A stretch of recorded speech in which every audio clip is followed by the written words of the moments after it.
충북의 코로나19 확산세가 꺾이지 않고 있습니다. 보건당국은 역학조사관 추가 투입 등 방역 대책을 강화하고 있습니다. 음성 메추리 농장의 조류 인플루엔자 확진으로 72만 마리가 살처분됐습니다. 3년 만에 AI 발생인데 농민들은 긴장하고 있습니다. 코로나19로 무인 점포가 늘면서 덩달아 절도 범죄도 증가하고 있습니다. 청주에서 불과 3시간 만에 무인 편의점 5곳이 차례로 털렸습니다. 옥천군이 삼국시대 굴산성으로 추정되는 이성산성에 대한 2차 발굴을 마무리했습니다. 현장 설명회를 열고 발굴 성과를 공개했습니다. 여러분 안녕하십니까. CJB 8시 뉴스 시작합니다. 충북 지역 코로나19 확산세가 좀처럼 꺾이지 않고 있습니다. 하루 사이에만 16명의 확진자가 추가된 가운데 보건당국은 역학조사관을 추가 투입하는 등 방역 대책을 강화하고 있습니다. 이태영 기자입니다. 제천에서 또다시 무더기 확진자가 나왔습니다. 자가격리 해제를 앞둔 168명을 조사한 결과 6명이 양성을 나타냈고 지역 내 감염으로 3명이 추가되며 제천에서만 9명의 확진자가 늘어났습니다. 제천 확진자를 접촉한 단양군 50대도 확진 판정을 받았습니다. 지난달 25일 이후 김장 모임발 확산이 아직까지도 잡히지 않은 건데 제천시는 민간 전문의를 역학조사관으로 추가 임명하는 등 방역을 강화하고 있습니다. 지역 내 감염 꼬리를 끊고자 민간 감염 호흡기 내과 전문의를 역학조사관으로 추가 임명했습니다. 추가 임명을 통해 감염의 원인과 경로를 더욱더 세밀하게 파악하고 청주시 오창의 한 건강기능식품 제조업체 집단 감염도 여전히 이어졌습니다. 기존 확진자의 가족과 50대 직장 동료가 확진 판정을 받으며 지금까지 이 업체의 N차 감염자는 13명으로 늘었습니다. 이외에도 흥덕구에서는 감염 경로가 불분명한 확진자가 나와 보건당국이 경로를 추적하고 있습니다. 충주에서도 2명이 확진 판정을 받은 가운데 이들은 지난달 말부터 자가격리 대상에 포함돼 별도의 동선은 없는 것으로 파악됐습니다. CJB 뉴스 이태현입니다. 음성의 메추리 농장이 조류 인플루엔자 확진 판정을 받아 72만 마리를 살처분했습니다. 3년 가까이 무탈했는데 이번에는 혹독한 겨울이 되는 것은 아닌지 농민들은 좌불안석, 걱정에 걱정을 더하고 있습니다. 이윤영 기자입니다. 음성의 한 메추리 농장. 출입이 전면 통제된 가운데 긴급 방역에 들어갔습니다. 이 농장에서 3천여 마리의 메추리가 폐사하자 AI 의심 신고가 들어왔고 정밀 검사 결과 H5형 AI 바이러스로 판명된 겁니다. 축산당국은 이 농장에서 사육 중인 메추리 72만 6천 마리를 살처분하고 반경 10km 이내 45곳의 농장에 대해 이동 제한 조치를 내렸습니다.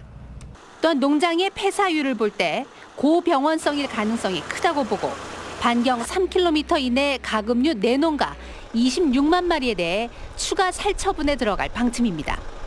나가 앞으로 48시간 동안 도내 모든 가금류의 이동과 축산시설 내 작업을 중단시켰습니다.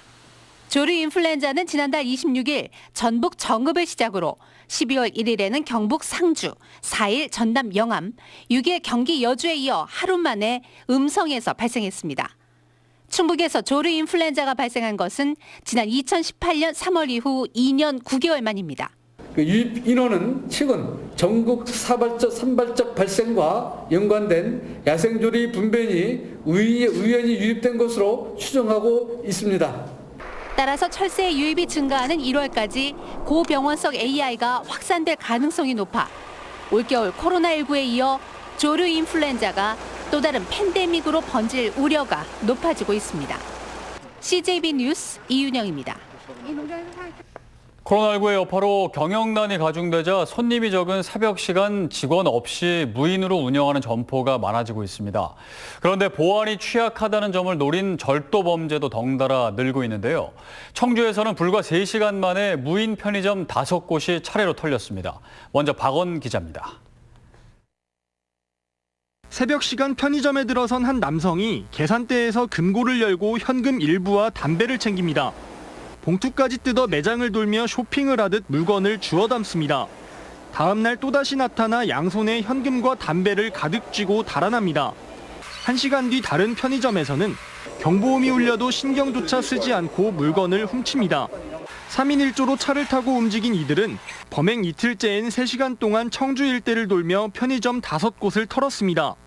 매장마다 적게는 30만 원, 많게는 150만 원씩 피해를 입었습니다. 크게는 담배, 보루, 약재로도 없어진 것 같고요. 그리고 금고에 그 주말에 팔았던 금토일 팔았던 그 현금 매출. 신고를 받고 추적에 나선 경찰은 6시간 만에 이들을 검거했습니다. 3명 모두 미성년자였고 심지어 이들이 타고 다닌 차량도 훔친 것이었습니다. 경찰은 특수절도 혐의로 입건해 범행 경위와 여죄를 조사하고 있습니다. CJB 뉴스 박원입니다. 이렇게 충북에서도 무인 점포 터리가 기승을 부리고 있는 가운데 무인 점포의 허점도 드러나고 있습니다.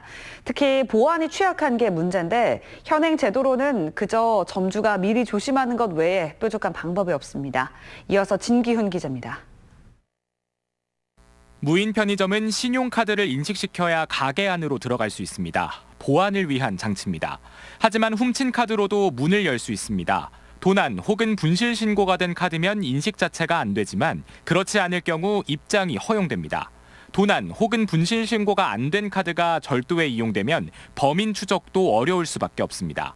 지난달 말 청주의 한 무인 편의점에서 불과 1분 만에 60만 원어치 담배를 훔쳐간 2인조는 사건 일주일이 지나도록 붙잡히지 않고 있습니다. 그 사이 이 편의점에선 또 다른 절도 미수 사건이 발생해 점주의 불안감은 극에 달하고 있습니다. 그 범인들이 다시 우리 가게에 와서 털 수도 있다고 했잖아요. 사실상 그때 경찰 측에서도 제대로 빨리 잡고 대응을 해가지고 이번에 그런 도난 사건이 또 안 일어나지도 않았을까. 경찰은 카드 사용 내역을 확인할 수색영장을 발부받는데 일주일이 넘게 걸렸다며 어려움을 토로합니다. 카드사를 집행을 했어요. 카드 연락 오면 만약 도난카드를 썼다 하면 이동하는 경로를 추적할 수밖에 없죠. 그래서 계속 우리가 찾고 있어요. 그래도.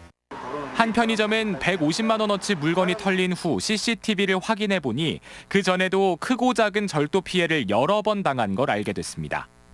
신뢰를 했기 때문에 무인 운영을 아무 의심 없이 진행을 했고요. CCTV를 다 한 보름 정도를 돌려봤었는데 작게 이제 손님들이 하나씩 집어가는 경우를 꽤 많이 목격을 했어요. 그래서 저는 앞으로는 무인 운영에 대해서는 저는 신뢰가 가지 않고 저는 이제 못할 것 같아요. 제대로 된 피해 보상도 요원합니다. 무인 점포 특성상 절도 피해 사실을 곧바로 알기 어렵고 정확한 피해 사실 입증도 쉽지 않습니다. 몇 퍼센트가 판매되지 않은 상태에서 인으로 없어졌는지 이런 것을 엄밀히 체크할 수 있는 시스템을 만드는 게 제일 중요해 보여요.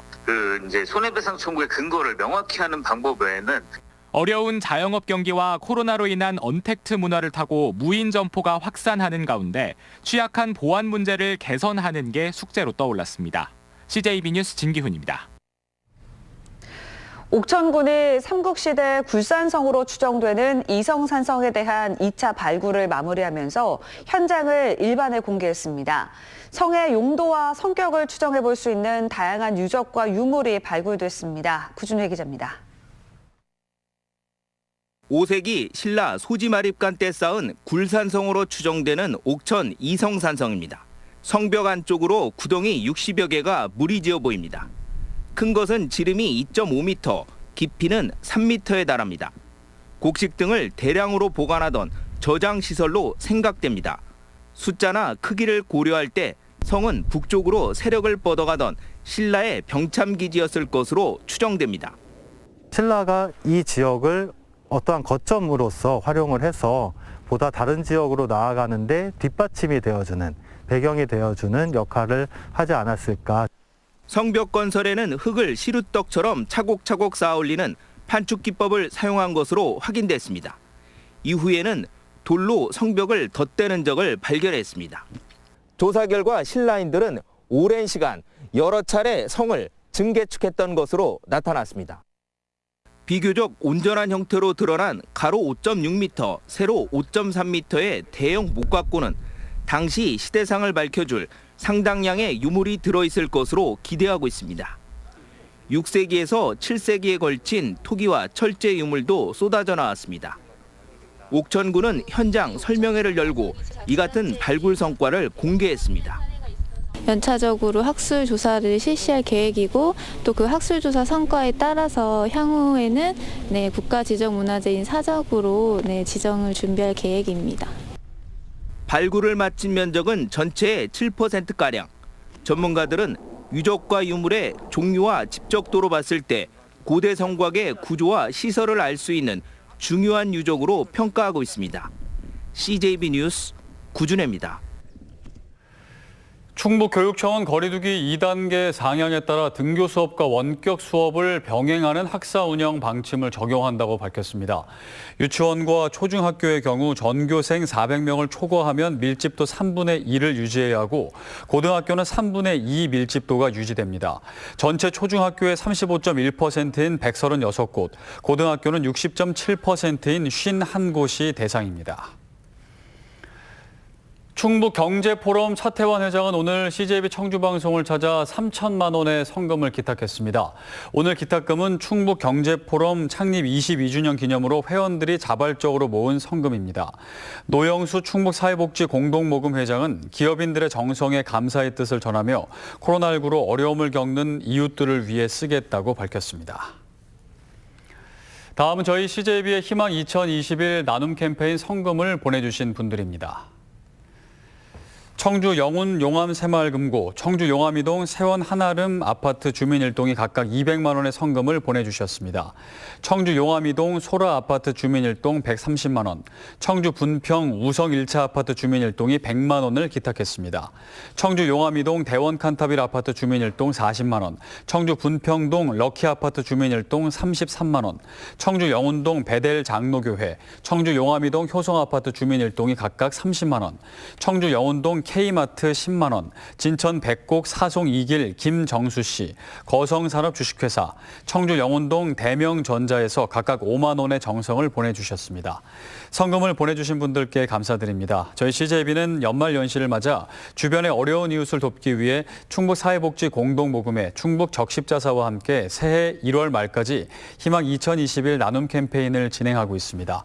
성금을 보내주실 분들은 CJB를 직접 방문해 주시거나 농협 또는 신한은행 계좌를 이용해 주시면 됩니다. 청주에 있는 2차 전지 자동화 설비 업체인 주식회사 클레버의 정종홍 대표가 57회 무역의 날을 맞아 대통령 표창을 받았습니다. 2014년 설립된 주식회사 클레버는 2차 전지 제조 공정 중 하나인 폴딩 설비에 신기술을 도입해 불량률을 종전의 10분의 1로 줄이며 2차 전지업체들의 러브콜을 받고 있습니다. 이 같은 기술력에 힘입어 지난해에는 4천만 달러 규모의 수출고를 달성했습니다. 이종윤 전 청원군수가 오는 11일 충청북도 문화재연구원 제6대 원장에 취임합니다. 이 전 군수는 지난달 실시된 공개 모집에 응모해 서류와 면접 심사를 거쳐 임기 3년의 신임 원장에 선발됐습니다. 연구원 측은 이 전 군수가 청주청원 통합을 이뤄내는 등 탁월한 업무 추진력을 갖춰 연구원이 당면한 경영 위기와 신청사 건립 등 현안 해결의 적임자로 판단했다고 밝혔습니다. 택시 감차 보상 사업의 제도 개선이 시급하다는 지적이 나왔습니다. 충주시의회 유영기 의원은 오늘 열린 본회의 사전 발언에서 택시 감차는 휴면 차량이 아니라 실제 운행 중인 차량을 대상으로 감차해야 한다며 면허만 있는 유령 휴면 택시를 줄이는 데 혈세를 낭비해서는 안 된다고 주장했습니다. 충주시는 내년 예산안에 법인 택시 30대를 줄이는 감차 보상 사업비 9억 3천만 원을 책정했습니다.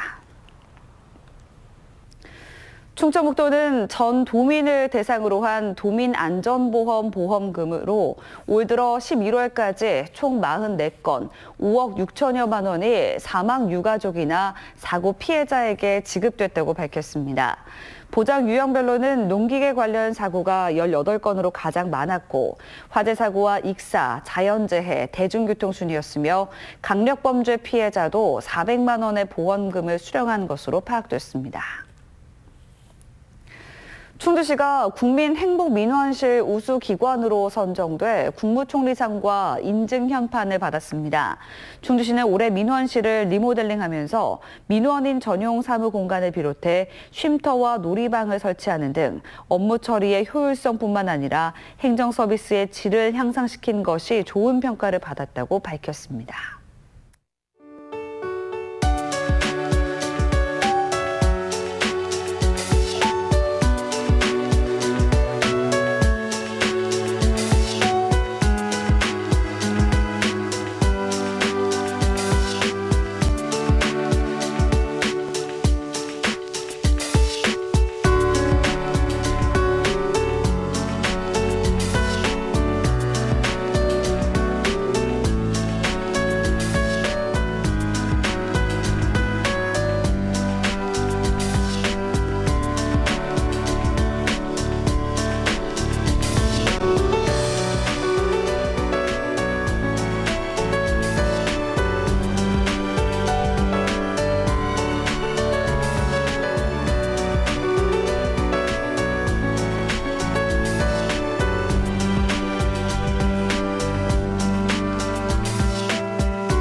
CJB 8시 뉴스를 모두 마칩니다. 시청해주신 여러분 고맙습니다.